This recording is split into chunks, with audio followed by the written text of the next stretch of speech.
જામનગર જિલ્લાના પંચ એ police station વિસ્તારના થાવરિયા ગામે જમીન બાબતની તકરારને લઈ અને અરજદાર કાનજીભાઈ બાબુભાઈ સંઘાણી દ્વારા ટેલિફોનિક પોલીસને મદદ માટે ફોન કરતા પંચ એ પોલીસ સ્ટેશનના પીઆઈ શ્રી એમએન શેખ અને સ્ટાફના માણસો દ્વારા થાવરિયા ગામની સીમમાં વાડીએ જતા ત્યાં હાજર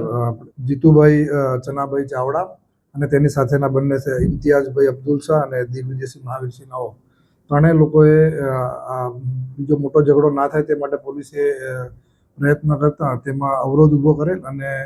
આ અરજદારની રજૂઆત બાબતે કાર્યવાહી કરવા જતાં તેમને આ વિરોધ કરતા એમના વિરુદ્ધમાં એક તો ધમકી અને પોલીસની સરકારી ફરજમાં રૂકાવટ અનુસંધાને ગુનો દાખલ કરવામાં આવે છે. તેમાં પીઆઈ શ્રી એમએન શેખ દ્વારા ફરિયાદ આપવામાં આવે છે અને એ ફરિયાદના કારણે આરોપીઓની ધરપકડ પણ કરવામાં આવે છે.